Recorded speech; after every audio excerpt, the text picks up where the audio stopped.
You're tuned in and locked on. Gay News Radio with Brandon Carmody.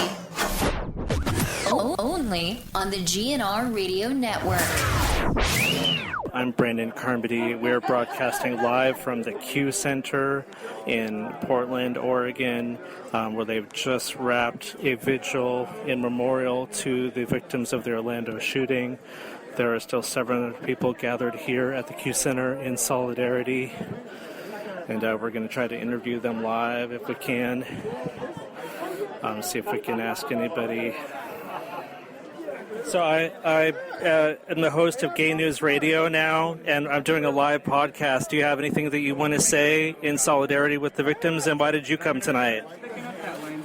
I came tonight to personally process the feelings that have come up because of this tragedy. Also to figure out how I can support the families and the people whose lives it's so close. This looks like a really big turnout too. Yeah. I'm sorry I just missed it, but how big was this crowd?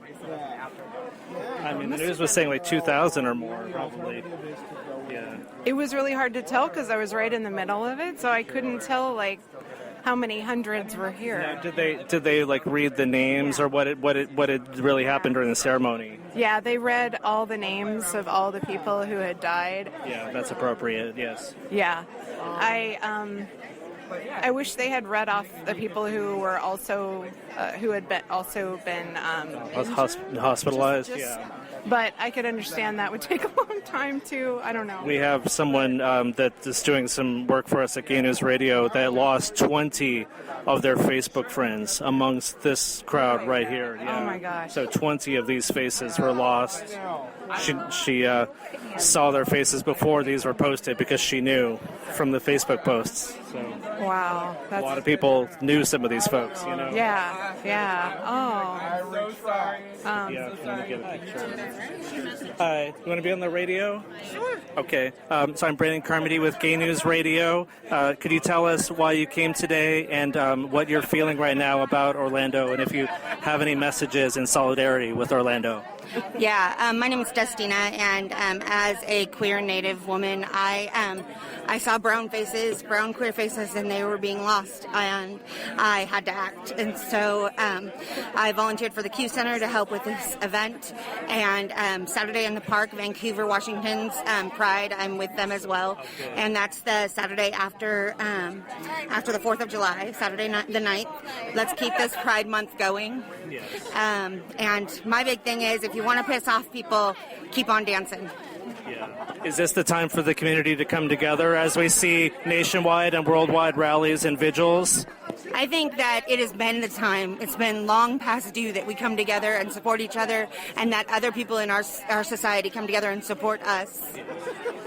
You're listening to Gay News Radio. I'm here at the Q Center with Stacey Rice. Welcome to Gay News Radio. Oh, thank you. I'm so happy to be with you. So this is an important vigil that Q Center did tonight for the victims of Orlando. What can you tell us about the event that you held tonight?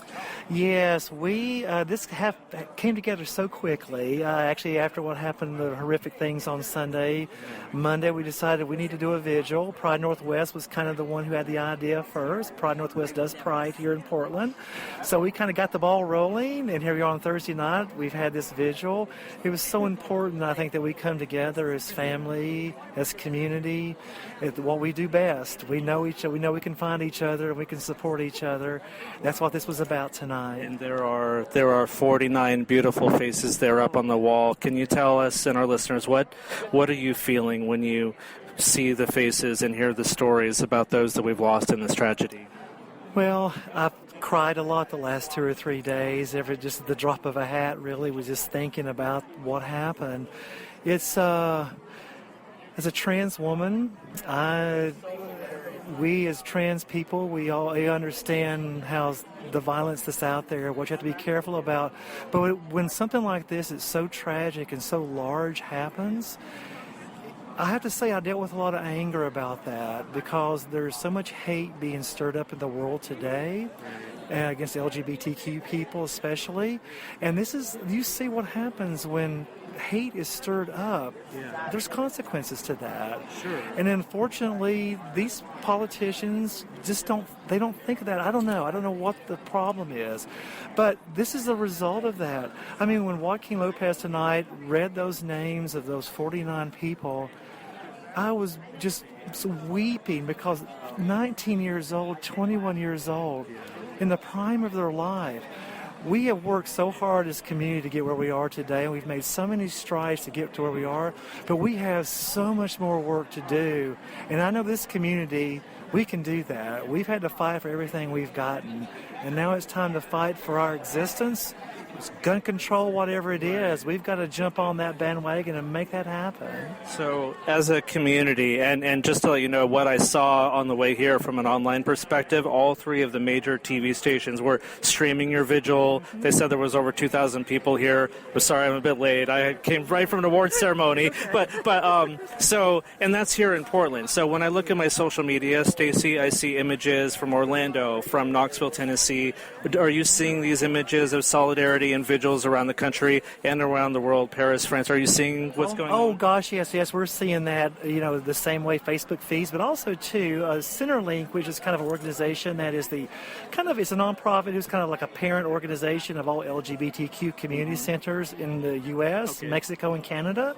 And on our email thread with them, we have just seen such amazing outpouring of support for Orlando in so many places. Yeah. I mean, it really feels like something as tragic as this really has brought us together in such a huge way. I think, after marriage equality, a lot of people thought, oh, well, everything is fine now, it's okay, we've got that. No, that was just a small part. And what has happened this weekend just shows us we've all have to keep pulling together to make this world a better place and get to a better place. The people are, this hate, I don't know, it's just mind-boggling to me how people can hate each other as deeply as they do. And so we have to keep, like you heard tonight, there was so much words spread from the speakers about love. Yeah. I do believe truly that hate never wins in the end. Well, love wins. Love wins is a hashtag going on right now. We had Jim Obergefell on our show this week, which, of course, was the named plaintiff in the Supreme Court case, and his book, Love Wins, came out, so that's a trending hashtag. So what I want to ask is this a coming together opportunity with it being Pride Month and with this being such an unprecedented historical event? So I was just looking at all the beautiful murals and things inside of the Q Center, everything from Harvey Milk to Ellen DeGeneres coming out in 1997. So this could be on the wall as up there with Stonewall and everything else, but this could also be a moment where we turn it around in a way. But or not, and we have to work on that and keep fighting. And if there's any group of people that can fight like hell and make something happen, I tell you, our community can sure do that. Now we have listeners in Portland, Oregon, around the country, and international listeners. Do you mind telling them where they can find the Q Center and what is Q Center? Oh, thank you so much. Yes, actually, Q Center is Portland's LGBTQ community center. Been in existence for over 10 years. We're open 7 days a week here in North Portland. We have 30 support groups that meet here on a regular basis. We have a senior program for 55 plus LGBTQ, really the pioneers of the gay and lesbian movement. Mm-hmm. And we're a place for community. We try to uplift organizations in Portland that do all kinds of incredible work. We have amazing space that people rent, come to celebrate, those kinds of things. And so, it's a really lovely place to be. Even in Portland, Oregon, as progressive, as accepting a place as it is, we still need a place like Q Center because, as this week we see, we need to have a place where we can come and be together and be together safely and with each other. So, it's a lovely thing. And a website? Oh, yes. Oh, thank you. I knew there was something else I couldn't remember. Our website is pdxqcenter.org, and you'll find our wonderful description about our community center, our calendar, and So please, on our Facebook page too. Actually, we have a really robust social media here at Q Center. Well, I've been wanting to have you on the show for a while. I'm sorry that it's under these circumstances, Stacey. Well, I think that's probably more my fault. I wasn't so busy. Maybe we could have worked it out, but we will from now on. Let's do a sit down, okay? I would love it. Thank you. Okay, appreciate so it. Lovely. You're listening to Gay News Radio. I'm Brandon Carmody. I'm at the Q Center, and I'm here today speaking with... Jimena Alvarado. Okay. So tell us a little bit about why you came to the vigil tonight, what you're feeling, and what Orlando and these events mean for the community in your heart and in your mind right now. Well, I'm a Latina queer, and I just moved away from my country to come to the States to get more support and to get away from the homophobia. So I came to the States to feel safer, and the Orlando massacre makes me feel unsafe. And so it breaks my heart that I came all this way, where I now am threatened by bullets, where before I was threatened by insults. And I came out to the vigil because it helps me to feel connected. It helps me feel less afraid and less alone, and I know that the only way to change the world is going to be with other people, so I know that I need to get out and connect with folks. Thank you. Does the events, which are clearly beyond all of our comprehension, having never seen this before, do you think that there's the opportunity for, the LGBTQ queer community to come together as you see images of these vigils across the country and across the world? Do you think this is a good coming together moment?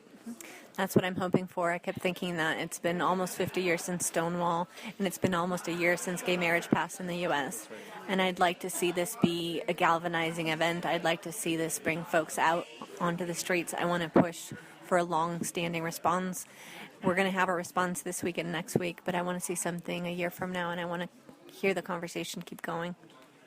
Definitely. And then as far as Pride Month, aside from Orlando, do you think that there is a lot of pride in this country? Our President Barack Obama has declared this as Pride Month. You said we're coming up on the one-year anniversary of the Supreme Court's marriage decision, so we have a lot of reasons to celebrate. This is just one of those unfortunate bits that's going to be part of our history, like on these walls, isn't it?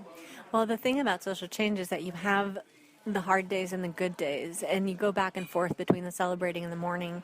And a year ago when we got gay marriage, I celebrated and I cried and I was so excited. And then the next day we get up and we keep working, because in this country, in 29 states, you can get fired for being gay. So yes, wonderful, you could get married on Saturday, post your pictures on Sunday, and then get fired on Monday. So while it's nice to have it, it's not a right that many people can actually exercise because we're unsafe. So we do a little bit of the back and forth. We mourn, we celebrate. That's right. Well, I thank you for your thoughts today. If you could pass along a message to the LGBTQ community, and especially the youth right now, what would you say as words of encouragement?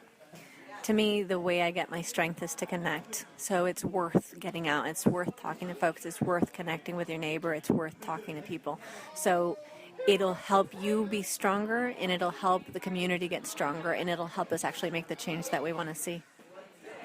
I thank you for your time. You've been listening to Gay News Radio on the GNR Radio Network.